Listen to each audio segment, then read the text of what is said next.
अब आते हैं आज की कहानी के ऊपर। तो जय हिंद गाइस, एक नई इंटरेस्टिंग स्टोरी आपके लिए लेके आ चुका हूँ। तो चलिए सबसे पहले अपन स्टोरी सुन लेते हैं। बहुत पहले एक फिल्म आई थी मुगल आजम। मुगल आजम में एक सीन था जिसमें अनारकली को दीवार में जिंदा चुनवाने की बात की जाती है। वो बड़ा मशहूर और हिट सीन था, लेकिन वो फिल्मी सीन था। उसके बाद जुर्म की दुनिया में ऐसे बहुत सारे क्राइम हुए जिसमें लगभग अनारकली की जैसे ही लोगों को दीवारों में चुनवाने की बात की गई। लेकिन आज 2021 में भी इस तरह की चीजें हो और सामने ऐसी कहानियां आए तो बड़ा अजीब सा लगता है कि हम किस दौर में जी रहे हैं और आज जुर्म की शक्ल क्या है।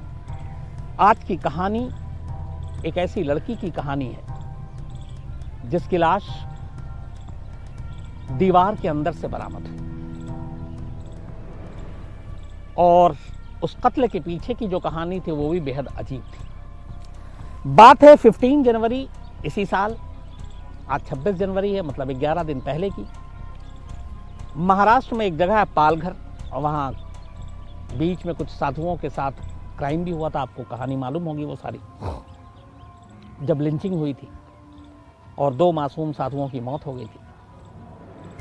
तो इसी पालघर में एक वृंदावन दर्शन कॉम्प्लेक्स है, एक सोसाइटी है जहां लोग रहते हैं। 15 जनवरी की शाम को अचानक पालघर की पुलिस की एक बड़ी टीम इस दर्शन कॉम्प्लेक्स में पहुंचती है। उस टीम के साथ दूसरे थानों की भी पुलिस की टीम थी, साथ में एम्बुलेंस था, साथ में कुछ मजदूर थे। अब इतने बड़े लाव लश्कर के साथ जब पुलिस की टीम पहुंची तो पड़ोसियों को बड़ा अजीब लगा कि क्या हो गया है। सारे वहां रहने वाले मिडिल क्लास सीधे साधे लोग, और इतनी बड़ी पुलिस की टीम को देखकर वो घबराए भी। पुलिस उस कॉलोनी में पहुंचती है और सीधे फ्लैट नंबर 101 की तरफ बढ़ जाती है, 101।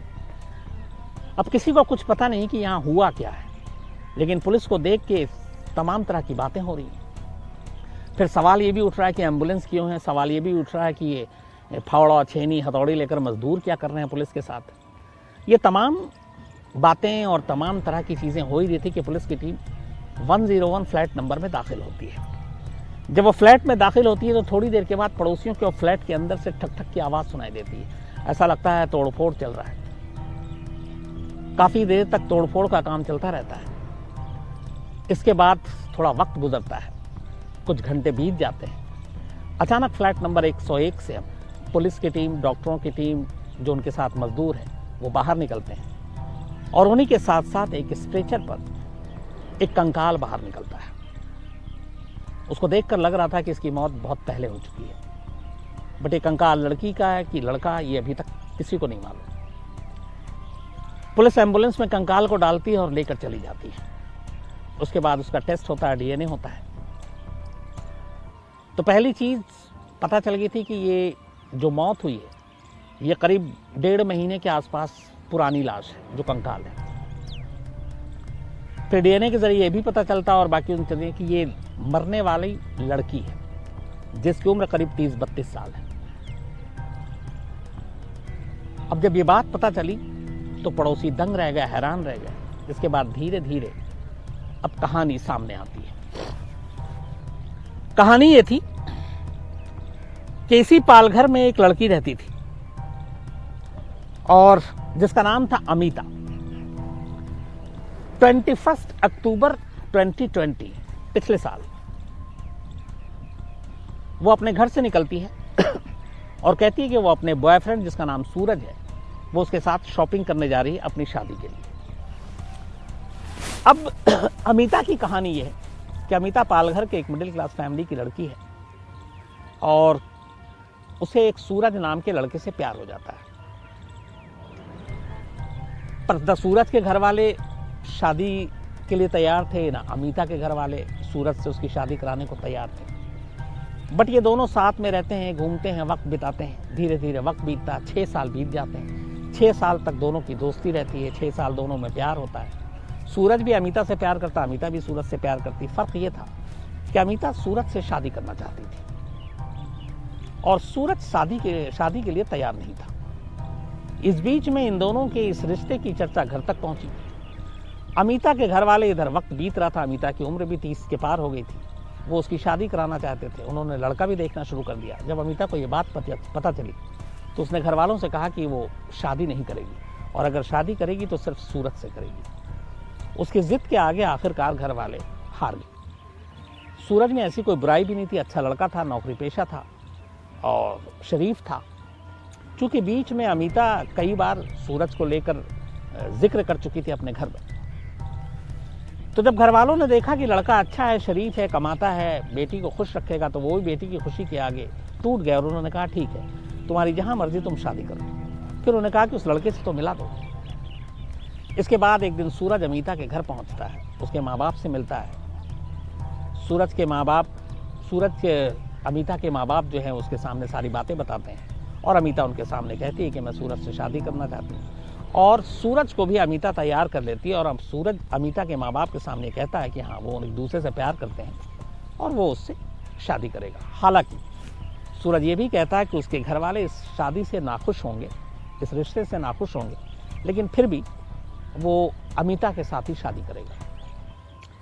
अब मसला कोई बचा नहीं था, लड़का लड़की दोनों राजी, घर वाले भी तैयार, मान गए अमिता के। इसके बाद अब कोई अच्छी सी तारीख देखकर निकाल कर शादी करनी थी। बीच में कोरोना, लॉकडाउन, सारी चीज़ें थी, तो वो बात चलती रही। फिर ये था कि अब कोई मुहूर्त निकाल कर शादी करनी है। इस दौरान में जब घर वाले राजी हो गए सूरज और अमिता की शादी के लिए, तो सूरज ने एक घर किराए पे लिया था इसी पालघर में और वृंदावन दर्शन कॉम्प्लेक्स में। तो कई बार दोनों जब मिलते तो एक तरह से अमिता सूरज के उसी पालघर के दर्शन कॉम्प्लेक्स में भी रुक जाती, रह जाती। अब माँ बाप को भी एतराज़ नहीं था, क्योंकि वो दोनों को पति पत्नी के तौर पर अब उसी नज़र से देख रहे थे, क्योंकि शादी की तारीख भी लगभग पक्की होने वाली थी। तो ये था कि चलो दोनों को एक साथ ज़िंदगी बितानी है, तो अगर एक साथ रह रहे हैं तो कोई आपत्ति नहीं है। तो अमिता कई बार बीच बीच में घर से गायब रहती और सूरज के साथ उसी कॉम्प्लेक्स में उसके अपार्टमेंट में ठहरती और घर वालों को ये सारी बात पता होती। इसी दौरान 21 अक्टूबर को अमिता एक दिन अपने घर से निकलती है और घर से ये कहकर जाती है कि वो शादी की शॉपिंग की अब शुरुआत करने जा रही है। और अब ये था कि नए साल में उसकी शादी हो जाएगी, इसी नए साल 2021 में। कोरोना का भी कहर पालघर में लगभग कम होता जा रहा था, वैक्सीन की आमद की खबर आ चुकी थी, तो अब लगा सब कुछ ठीक हो जाएगा। तो 21 अक्टूबर को अमिता अपने घर से निकलती है और कहकर जाती है कि वो शॉपिंग करने के लिए सूरज के साथ जा रही है। रात को वो घर नहीं लौटती, चूंकि इससे पहले कई बार अमिता सूरज के साथ रुक चुकी है और वो घर में बता कर गई कि सूरज के साथ शॉपिंग करने जा रही है। तो घर वालों को कोई बात अजीब नहीं लगी कि वो रात को लौटी नहीं। उन्हें लगा कि वो सूरज के साथ ही रुक गई होगी। अगले दिन उन्होंने फ़ोन किया।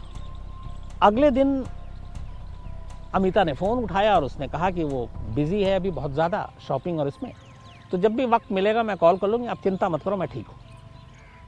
घर वालों ने फिर उसके बाद कॉल नहीं किया। 2-4 दिन और बीत गया। 2-4 दिन के बाद घर वालों को लगा कि अब तक लौट आना चाहिए, या कॉल ही कर ले या मैसेज करके बता दे। तो घर वालों ने फिर फ़ोन किया।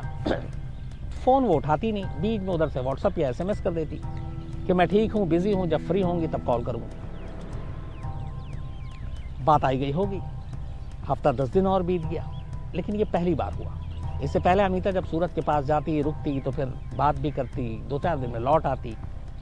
लेकिन इस बार 10 दिन से ज़्यादा हो गया और अमिता लौटी नहीं। और इस बीच में जब भी फ़ोन करते हैं तो कभी स्विच ऑफ आता, कभी ऑन होता। तो एक आध बार अमिता की बड़ी छोटी सी बात भी हुई कि मैं बिज़ी हूँ, बाद में कॉल करती हूँ, और फ़ोन काट दिया। 10 से 15 दिन बीत गए। अब घर वालों को टेंशन होने लगी। अब वो सूरज से पूछते तो सूरज कहता है कि मैं बाहर हूँ, इधर हूँ, उधर हूँ, और वो कोई ना कोई बहाना कर देता। घर वालों को लगा दाल में कुछ काला है। इसी के बाद अब तक करीब 15-20 दिन हो गए थे।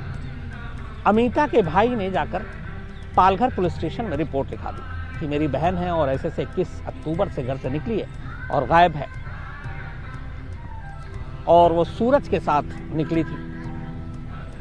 अब पुलिस रिपोर्ट लिख लेती है, लेकिन सूरज भी घर में नहीं, वो काम के बहाने इधर उधर बता रहा कि मैं जा रहा हूँ। एक दिन सूरज टकरा जाता है अमिता के भाई को, और अमिता का भाई सूरज को पकड़कर पुलिस स्टेशन ले जाता है और पुलिस के सामने कहता है कि यही बता सकता है कि मेरी बहन कहाँ गायब है, क्योंकि आखिरी बार इसी के साथ वो कहकर निकली थी।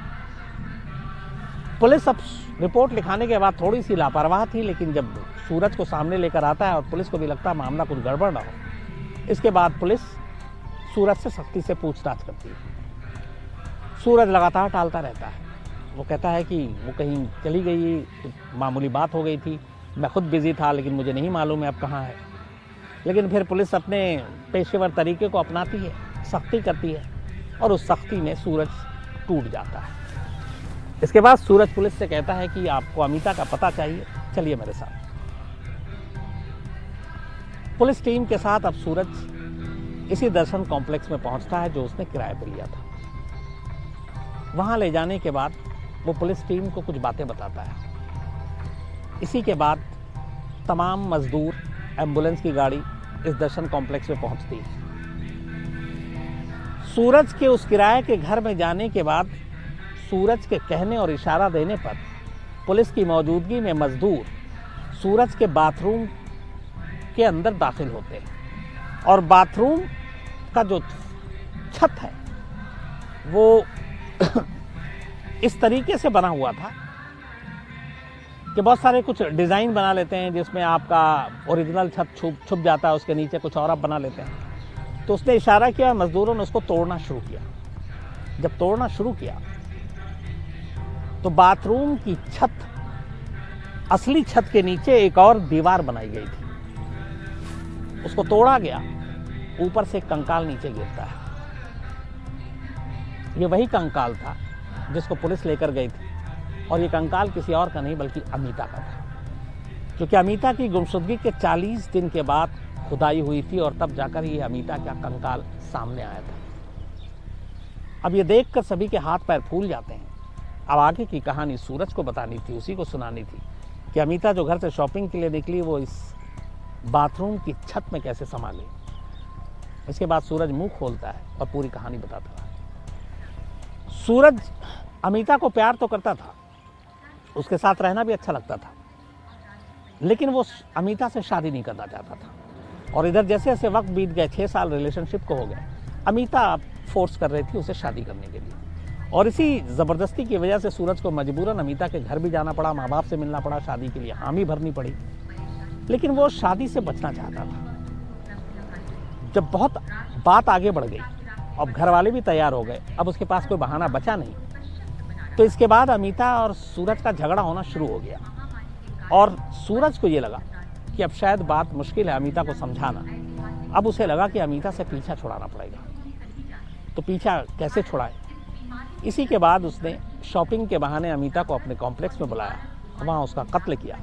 और कत्ल करने के बाद वो किस्तों में सीमेंट, बालू और सारी चीज़ें लाया, और एक जो अल्टरनेट छत के नीचे का छत था वो उसने वहाँ पे उसकी लाश को दीवार के अंदर डाली, और फिर उस दीवार को ईंट, गाड़े, सीमेंट, इन सारी चीज़ों से प्लास्टर करके बंद कर दिया, ताकि एक तो लाश छुपी रहे और दूसरे लाश की बदबू बाहर ना आए। और इस तरीके से उसने अपने ही प्यार को अपने ही घर के अंदर एक तरह से चुनवा दिया।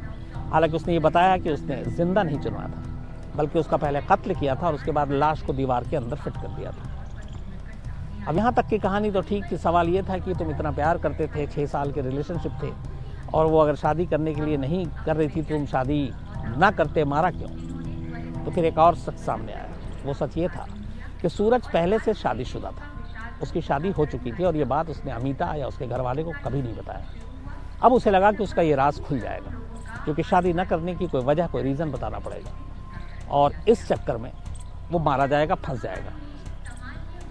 बस इसी डर से अपनी शादीशुदा ज़िंदगी को छुपाने के लिए और अमिता से शादी न करने के लिए उसने ये पूरी साजिश रची, अपनी ही मोहब्बत का कत्ल किया, और फिर उसे अपने ही घर के बाथरूम में दीवारों के अंदर चुनवा दिया। सूरज अब पुलिस की कस्टडी में है। जो उसने जुर्म किया है इसकी सज़ा गंभीर है, मैक्सिमम पनिशमेंट फांसी भी हो सकती है। तो मामला अभी चूँकि ये 15 जनवरी को खुला है, 11 दिन पुरानी खबर है, तो पुलिस के पास टाइम है चार्जशीट दाखिल करने की, बाकी तमाम सबूत, गवाह इकट्ठा करने की, ताकि एक मजबूत केस हो जिसको कोर्ट में आप सामने रख सकें और इस मुजरिम को कड़ी से कड़ी सज़ा दिला सकें। तो ये थी कहानी। तो उम्मीद करता हूँ गाइज़ ये स्टोरी आपको बहुत ही अच्छी लगी होगी। और गाइज़ मैं बता दूँ कि अपने इस चैनल पे रियल स्टोरी पे केवल और केवल आपको इंटरेस्टिंग स्टोरियाँ ही सुनने को मिलेंगी, क्योंकि मैं यहाँ पे कीवर्ड के हिसाब से सर्चेबल स्टोरियाँ ही आपके लिए सुनने को लेके आता हूँ, जो सबसे ज़्यादा सर्चेबल डिमांडिंग होती हैं, लोगों को जो सबसे ज़्यादा अच्छी लग रही होती हैं, सबसे ज़्यादा सर्च कर रहे होते हैं। तो गाइज़ मैं आपको बता दूँ कि अगर आप इंटरेस्टिंग स्टोरियाँ सुनने के आदी हैं, आपको अच्छी लगती हैं, तो इस चैनल पर बने रहें और स्टोरियाँ सुनते रहें। मिलते हैं नेक्स्ट इंटरेस्टिंग स्टोरी के साथ में, तब तक के लिए जय हिंद।